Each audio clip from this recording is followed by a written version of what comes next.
precisamente de esto de moralizar a México, de apostarle a las familias, de revisar a fondo la desintegración familiar, los problemas de raíz que generan la violencia.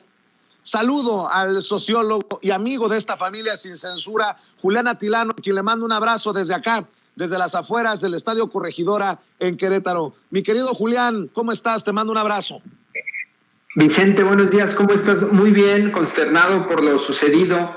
Aplaudo mucho la forma en que estás cubriendo esta noticia, esta tragedia, y pues también le envío un gran saludo a la familia de Sin Censura. Y debo de empezar diciendo, porque lo siento, muchos dicen, ay, es que te paga el gobierno. No, no me paga el gobierno. No soy chayotero, ni abuso de la publicidad oficial, ni nada que se le parezca. Pero decir que lo que ocurrió aquí en el Estadio Corregidora es el reflejo de un país, de lo que ocurre en un país, a ver, no. Es el reflejo de lo que se le ha permitido a las barras bravas y es el reflejo de un consumo sin control de alcohol. ¿Por qué? Pues precisamente, déjame mostrar nuevamente esta cartulina que dejó un aficionado a las afueras del estadio. No al dominio del dinero. Y le dicen, Adolfo Ríos, esta es tu misión. Los que hacen esto no son aficionados al fútbol, ya que este promueve los valores, no polaricemos nuestra vida. Autoridades y directivos cumplan su trabajo, cuidar la vida y el deporte. A eso me refiero, Julián. A eso me refiero. Perdón, usted que me ha agachado y he salido de cámara para mostrarle esta cartulina, pero eso, no podemos permitir la normalización de actos violentos como los ocurridos aquí el sábado, pero tampoco podemos permitir que gane la narrativa de que esto es el reflejo de nuestra sociedad, porque no. Hay familias que vienen a ver el fútbol que obviamente no se identifican con lo que ocurrió aquí. No sé si me he explicado bien, no sé si mi mensaje es correcto. ¿Tú qué piensas, Julián, de todo esto que hemos visto en estos últimos 2 días, 3 días? Efectivamente, mira, señalas puntos importantes. Voy a señalar cómo yo lo veo. Yo veo una matriz de 4 principales como elementos que están ahí. 2 recupero y comparto con la que acabas de decir, y tiene que ver con la violencia de las barras, de los hinchas, de los que están ahí, y definitivamente el otro aspecto sería ese excesivo consumo de alcohol. Hay países en Latinoamérica, Vicente, Chile, por ejemplo, es uno de ellos donde la afición puede llegar incluso a ser más fuerte que en México, muy cercana a la que se vive en Argentina, por ejemplo, que son hinchas de mucha tradición, barrios de hinchas en donde no puede entrar gente del equipo contrario porque básicamente lo linchan, lo matan, y entonces está prohibido el consumo de alcohol. México es alguno de los países donde está permitido. Entonces mezclas hinchas con violencia y esto se sale de control, y esto está muy lejano de la convivencia, del disfrute, del evento que vive, que disfruta la familia mexicana, que vamos a ver un partido de fútbol, que sí nos tomamos nuestra cervecita, que sí gritamos, que sí nos apasionamos, pero no vamos armados, no vamos con la intención de agredir al opositor. Eso es muy diferente y eso definitivamente no es la realidad de lo que pasa en México. Y en esta matriz, Vicente, donde tenemos hinchas, donde tenemos la violencia de los hinchas, donde tenemos el alcohol y esta mezcla, también tenemos otros 2 aspectos. Uno de ellos tiene que ver con la seguridad dentro del estadio. Hay imágenes donde se ve que alguien ahí, no sé si es uno de seguridad o alguien que está ahí metido, abre la puerta. Hay otra imagen donde se ve un policía dentro del estadio que está hablando y no hace absolutamente nada. Es decir, si hay responsabilidades dentro de la propia seguridad del estadio y también la seguridad pública. Es decir, pongamos también el ojo en la forma tan mala que se hizo un operativo de estas características. El propio presidente el día de hoy en la mañanera señaló, y quienes vivimos en la Ciudad de México o cerca de algún estadio sabemos cómo opera. Desde horas antes llega toda la policía, cubre, es decir, se hace una cuestión preventiva para posibles agresiones. Es decir, Entonces vemos ahí el tema de seguridad y el gobierno. Y el otro, y es fundamental en todo esto, Vicente, es el negocio que hay en el fútbol. Y es un negocio que está vinculado con empresas privadas y corporativos y por otro lado con los hinchas. Los hinchas se han convertido en un grupo prácticamente que amaga, que chantajea a los dueños, que les dice, ¿sabes qué? Si no me das dinero, si no me das el camión, si no me das los tickets, pues te cierro, ya no te apoyo, ya no estoy ahí, y viceversa. Los mismos dueños de los equipos, que también son dueños de los medios de comunicación, pues les conviene que tengan toda esta hincha. Es decir, hay todo un esquema, puede incluso ser perverso en toda esta situación, y ese es el ángulo que podríamos estar viendo. Pero reitero y coincido contigo, Vicente, nada más lejano que decir, esta es la realidad de México, como han tratado de forma mezquina de sacar raja política los opositores. ¿Y cómo ves las acciones anunciadas por las autoridades del fútbol, que no se van a permitir a las barras visitantes la entrada a los estadios, como si, no sé, me parece de risa, me parecen comunicados y acciones muy timoratas, muy tibias, que no van a solucionar esta situación, y será cuestión de cuándo vuelva a ocurrir, desde mi perspectiva, mi querido Julián Atilano. Así es, mira, en este caso, dos cosas. Una, coincido con el presidente en donde no debemos de caer todo el tiempo en acciones punitivas, es decir, en que la consecuencia de esto sea, vamos a meter a todo el mundo a la cárcel y después vemos. O sea, sí hay que separar, pero tampoco hay que ser blandengues, tampoco hay que ser timoratos, como bien dices. Esto no es competencia del presidente de la República. De entrada, separemos. Una cosa es el pronunciamiento del presidente respecto a la violencia y cómo desde el gobierno se está tratando de darle una salida de empleo, de trabajo a los jóvenes, y por otro lado, la responsabilidad local que tiene que ver con la violencia que hay en un estadio y con la forma en que se ha llevado. Ahí también coincido contigo, Vicente, pues se debería de ahí apretar la tuerca y ver la forma en que esto se detenga. Esto sí se puede corregir, esto sí se puede hacer de forma a lo mejor más fuerte. Hay que pegarle a lo mejor donde le duele a los que están promoviendo la violencia, cerrar el estadio, hay quienes dicen cancelar toda la jornada, impedir que entren este tipo de personas. Es decir, hay muchas acciones que se pueden hacer. Y sobre todo, al menos yo eso he visto en redes y en la plática con pues la gente, la familia, sí se está esperando que haya pues responsabilidad. No es posible lo que acabamos de ver.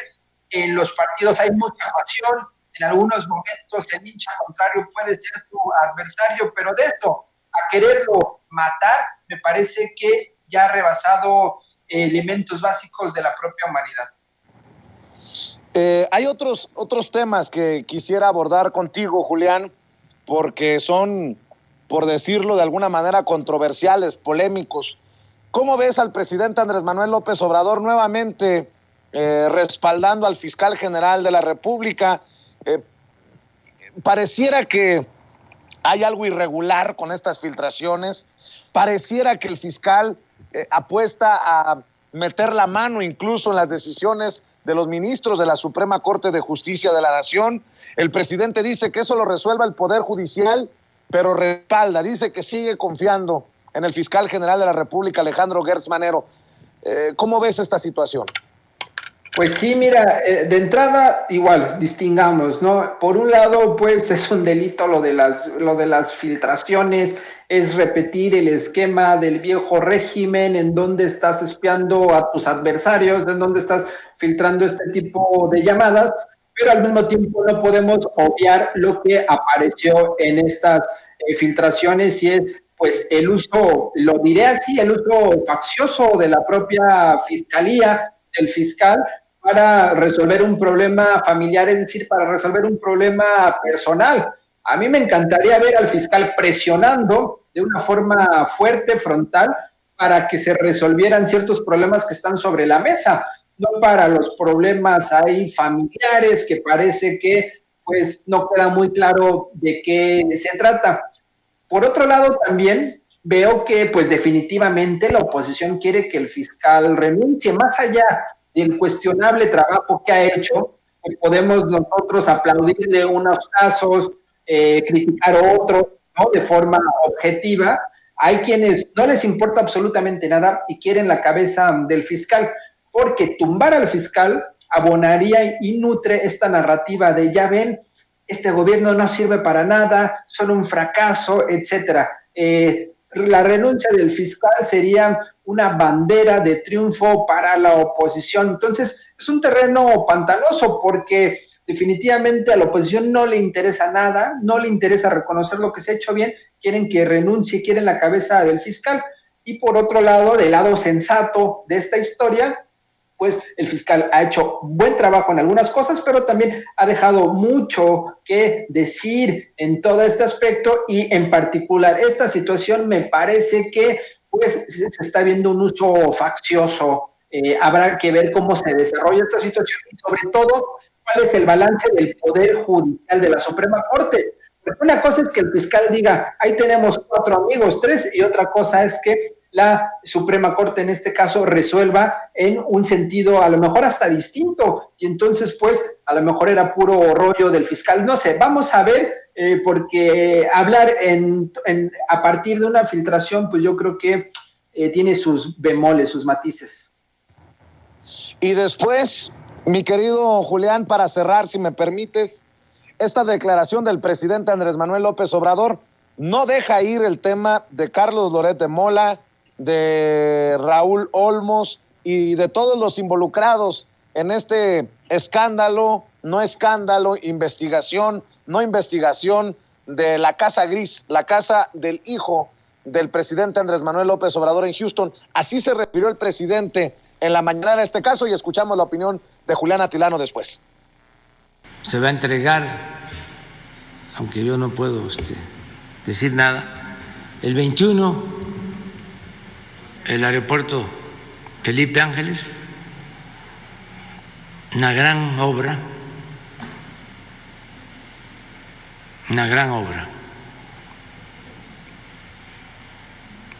Ojalá y lo reconozcan nuestros adversarios. En una de esas, quienes nos cuestionaron tanto, ¿no? En un acto de honestidad, reconocen de que fue la mejor decisión. Como también estoy esperando que Loret de Mola, ¿no? ¿Y cómo se llama el gran periodista de investigación que hizo el reportaje de que yo les di contratos? Pemex. Bueno, pero tuve que haber dado yo la orden, ¿verdad? ¿Cómo se llama la empresa? Baker. Les di bastante contrato ahí, ¿no? Te di la orden para que le dieras contrato porque quería yo que le rentaran una casa a mi hijo, ¿no? En Houston. Entonces, estoy esperando todavía que este periodista, ¿no?, tan profesional, con tanta ética, ofrezca disculpa. Y estoy esperando también que Carmen Aristegui haga lo propio.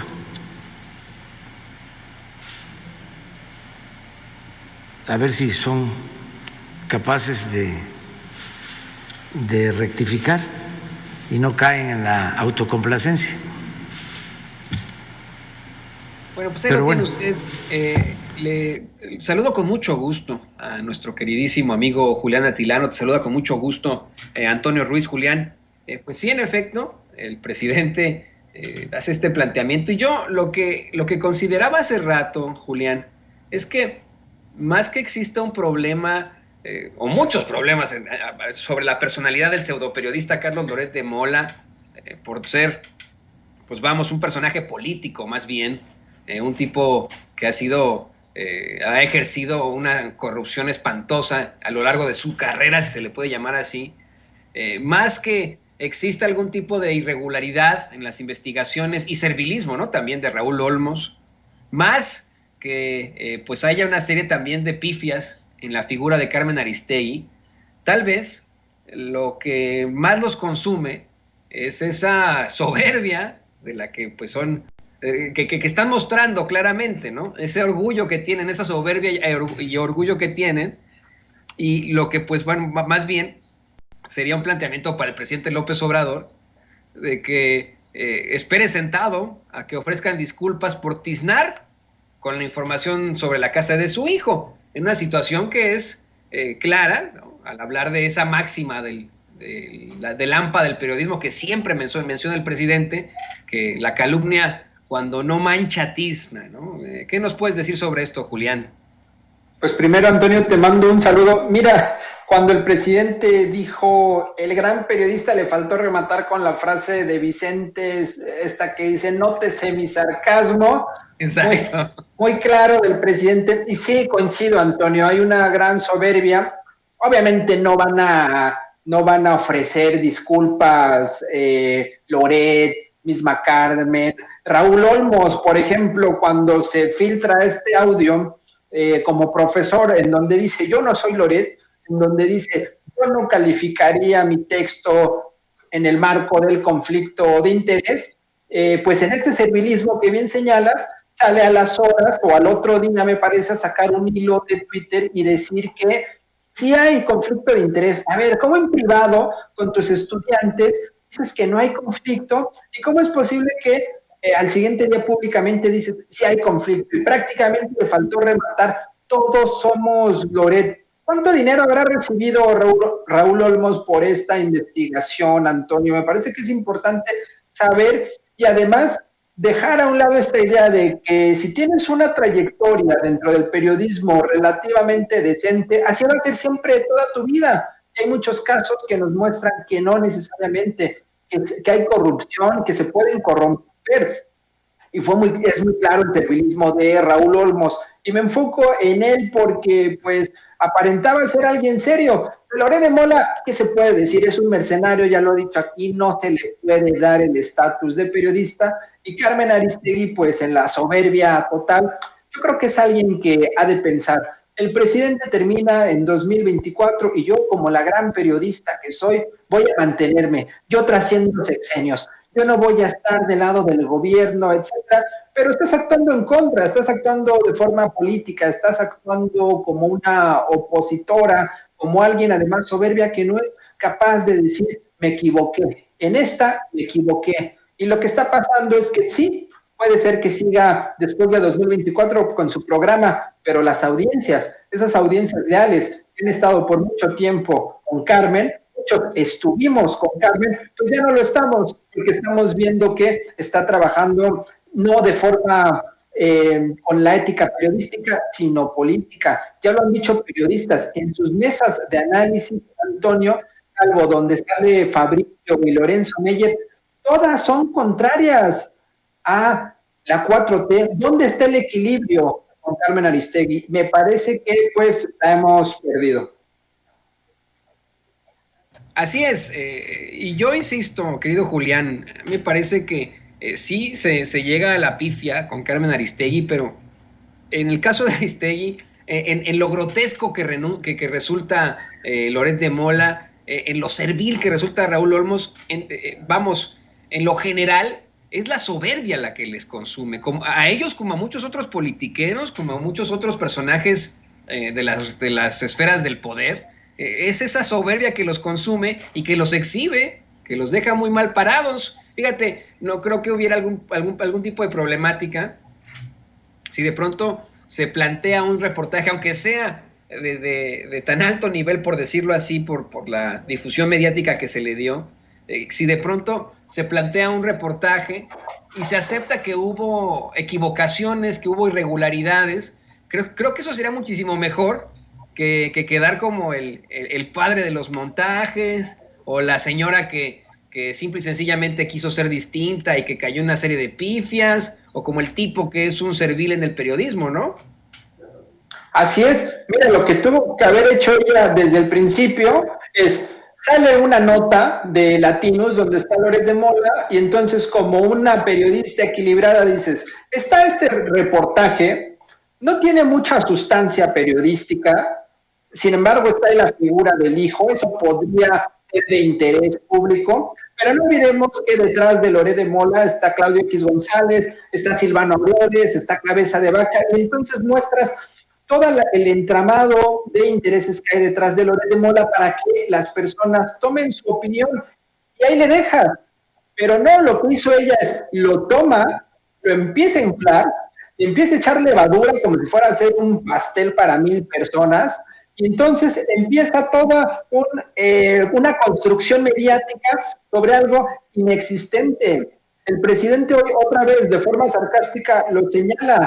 ¿A poco todo este entramado, toda esta corrupción fue para conseguirle a su hijo la renta de una casa? Por favor, es el presidente, o sea, no es posible, me parece muy irreal, me parece y soberbio de Carmen, pero también de todos estos periodistas, una intención por golpear a la 4T. Parece que tienen una agenda, un interés para decir, el presidente, que desde el principio de su sexenio y mucho antes se ha declarado como alguien honesto, se ha declarado como alguien austero, se ha declarado como alguien que pues no despilfarra, que es pues lejano de alguna forma del derroche económico, le vamos a pegar ahí, porque esa es la esencia de su discurso. Hasta parece venganza, no sé qué haya de fondo ahí, Antonio, pero lo que estamos viendo, o lo que vimos, porque ya se cayó, desde el principio se cayó, pero pues vimos que 7 millones de pesos semanales para construir esta historia, se buscó entre varios periodistas tratar de inflarlo. No olvidemos el contexto. Viene la revocación de mandato, está la reforma eléctrica, viene también la reforma política, y hay muchos intereses. Estoy seguro, y lo sabemos, que hay muchas personas, empresarios, políticos, que le quieren meter dinero a estos periodistas para que golpeen al presidente y entonces construyan un clima en el que pues pareciera que se está cayendo el gobierno, pero pues se van a quedar esperando. Así es, además de que, pues bueno, en todo caso este pseudo reportaje de ninguna forma afectó la popularidad del presidente López Obrador. Ahí sigue de acuerdo a cifras de las mismas encuestas en los medios de comunicación tradicionales. Ahí tenemos una aprobación del 65 al 70%, Julián. O sea que al fin y al cabo, y esa era mi teoría desde el principio, lo único que buscaban era desgastar al presidente psicológicamente, con su familia, ¿no? De la forma más baja, como aplican siempre esos conservadores. Y mira, te queremos ofrecer disculpas porque desafortunadamente perdimos la conexión con Vicente Serrano. Él quería cerrar esta entrevista contigo, pero como bien sabes, y te lo digo también... Son cosas que pasan, Antonio. Exactamente, estamos afuera del Estadio Corregidora, allá en Querétaro, y pues bueno, ¿qué te parece, querido Julián, si nos compartes tus redes sociales para que la gente se ponga en contacto contigo y pues pueda hacerte más preguntas, más planteamientos que quedaron sobre la mesa? Pues Antonio, muchas gracias, siempre saliendo en el momento oportuno. Un abrazo a Vicente y por supuesto a la familia de Sin Censura. Me pueden seguir en @JuliánAtilano en Twitter y pues seguimos en contacto.